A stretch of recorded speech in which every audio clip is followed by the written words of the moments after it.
his joy was short-lived as his eyes were assaulted by two words: Mentendo MEE. No matter what we went through, it was me and my crew. One day, a young Cory Resting Beach Face received a gift from his father. It was no secret that young Cory wanted a Nintendo Wii. Evidently, no one told Japan that they were naming their new console after this.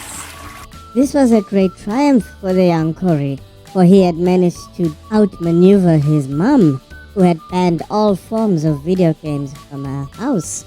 And of course, Cory's father agreed to buy him the console because it would piss off his ex-wife. And the weekend doth cometh to an end, and Cory had to return to his humble abode. And at school that day, his friends would joke about cowgirls and how one should never Google them. After an agonizingly long day at school, Cory rushed home to his brand new console. As he unwrapped his gift, a number caught his eye. 400 games? Ooh, yes. Alas, dear viewers, his joy was short-lived as his eyes were assaulted by two words: Mentendo MEE. A disappointed Cory plugged the console in, and as a small consolation, the console came with Street Fighter EX, Tekken 2, Tekken 3, and Need for Speed 2005, the good one. And as the young man was playing, he noticed a strange phenomenon. With every match, he would see less and less of his character's feet.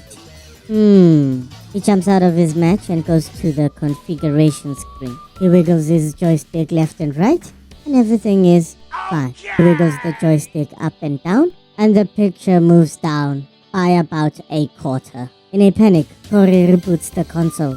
He goes back to the configuration screen. He carefully moves the stick to the left, and nothing happens. He moves the stick to the right. Nothing happens. He moves it up, and nothing still. He moves the stick down, and the entire picture jumps down by another quarter. Perhaps he was being punished for stealing his father's Victoria's Secret magazine, he thought to himself. Just as that thought left his mind, Cory would hear a familiar, "Hey girl! Hey, how you doing?" Luckily for Cory, his mother had failed a stealth check.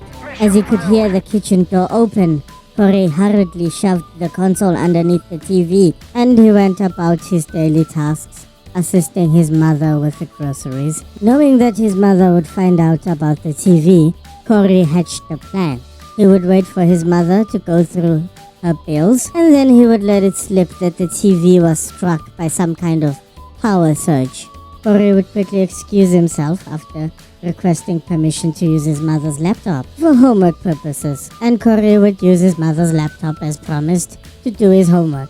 Cory grew tired of doing his homework, and his mind would drift back to his conversation with One Hit Combo.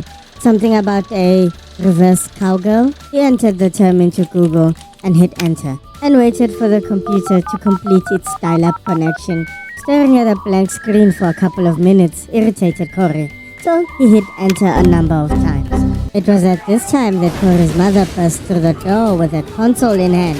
"Cory, whose console is this? And how many times do I have to tell you that you're not allowed to..." Cory had just fallen victim to input delay. He had hit enter so many times that Internet Explorer executed his inputs all at once. "'Tis a cruel fate indeed." And Cory, on that night, would learn the struggle was real. That's how it went when we were kids. You know that's a felony. What is? What you're doing? Peeing? A grown man holding a little boy's dick.